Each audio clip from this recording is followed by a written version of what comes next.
아무나 할 수 없고 그 부분에 대해서 항상 공부하고 현장을 찾고 어떻게 하면 조금 더 나은 대안을 쓸 수 있는 연구하는 그 시연이든 국회의원이든 그런 부분들만 우리가 할 수 있다는 걸 여러분들이 알아주시면 좋겠습니다.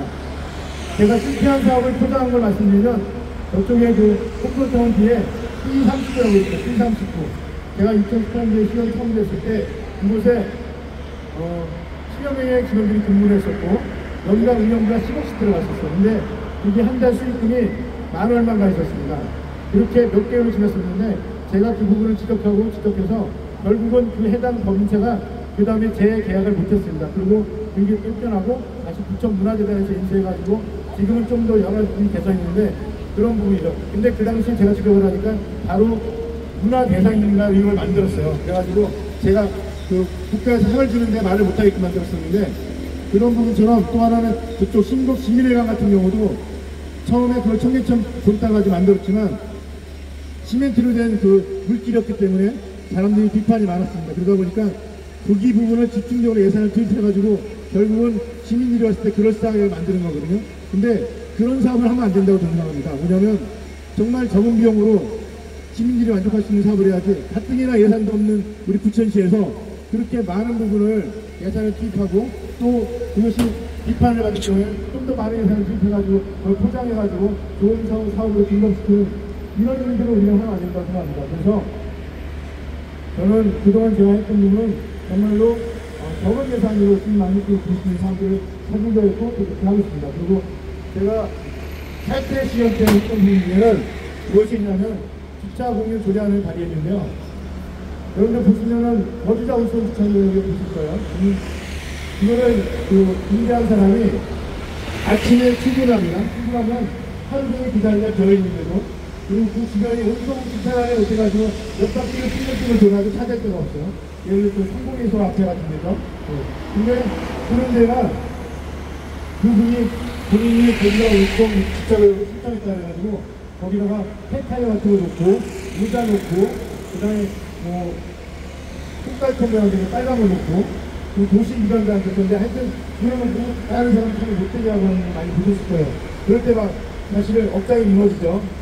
그래서 이런 부분을 합리적으로 하기 위해서 제가 주차 공유 조례안을 탈퇴위에 때 발의를 했었습니다. 그래서 이거는 뭐냐면 그런 발의를 만약에 다른 사람과 공유했을 경우에 이거를 임대해준 사람에게 수익금의 50%까지는 최대 50%까지는 지급할 수 있는 그 법적 근거를 마련한 것입니다. 그래서 그런 주차공유 조례안을 제가 발의했었고요. 그 다음에 또 하나는 부천시 시민안전보험이라고 있습니다.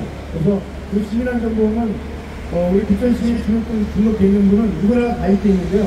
아마 그걸 잘 모르시는 분도 계실 거예요. 근데 예를 들어서 이런 겁니다. 휴일에 주말 교통사고에 대해서 사망했을 시에 제가 알기로는 한 1,000만 원 정도 보상금이 지급이 됩니다. 그래서 근데 이 1,000만 원 보상금은 사망의 경우 큰 액수는 아니지만 시에서 그 해당 분에게 자녀들에게 지급해주는 그 법적 상속인들에게 지급해주는 계획이 있습니다. 근데 이 부분은 신청하지 않는 사람에게는 지급이 안 됩니다. 그래서 그런 부분을 여러분들이 아시고서 신청을 하셔야 되는데 제가 이 조례안을 만들었지만 실질적으로 그에 들어가는 예산이라든지 이런 부분은 집행부에서 하는 거기 때문에 저의 의도는 사망시 보상보다는 상해를 입었을 시에 보상해주는 그런 위주로 하려고 했지만 상해 위주로 했을 경우에는 그 보험료가 좀 올라갑니다. 그래서 집행부에서 사망 위주로 했었고 제가 항상 그 상해 위주일 때도 보상해달라고 얘기를 했었습니다. 근데 얼핏 보면은 그 어린이 교통사고 보상이라고 써있고 여러 가지 써있는데 실질적으로는 어린이 교통사고일 때는 3급 이상이기 때문에 굉장히 중상을 입었을 때만 보상을 해주는 것도 있습니다.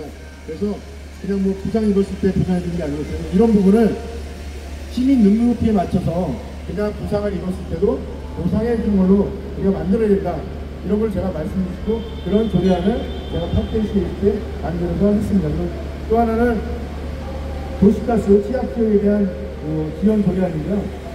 원래 의도는 이곳 중동 신도시에 대한 부분을 지원해 주려고 했던 부분인데 왜냐하면 중동 신도시에 인민배관이 있고 또 이렇게 중간에 도로를 통해서 들어오는 부분이 있었는데 지금 현재 같은 경우는 중간에 들어오는 부분도 그 사용을 원하는 사람이 지급하게 됐습니다. 돈을.